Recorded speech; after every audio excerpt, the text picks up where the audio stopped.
Hi అండి. ఇవాళ afternoon లంచ్కి వచ్చేసి నేనైతే ఇంట్లో ఒకే ఒక దోసకాయ ఉందండి. ఇంకా ఆ దోసకాయనైతే పైన పొట్టు తీసేసి చట్నీ లాగా అయితే చేశానండి.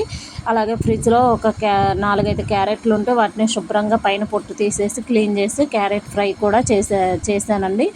ఇక వేడి వేడి అన్నం పిల్లలు ఇక స్కూల్ నుంచి రాగానే ఆఫ్టర్నూన్ స్కూల్ నుంచి రాగానే ఇంక అందరం అయితే ప్లేట్లలో అన్నం వడ్డించేసుకున్నామండి. అలా వేడి వేడి అన్నాన్ని ప్లేట్లో వడ్డించుకొని వేడి వేడి అన్నానికి దోసకాయ చట్నీ కలుపుకొని తింటే టేస్ట్ అయితే సూపర్ ఉందండి.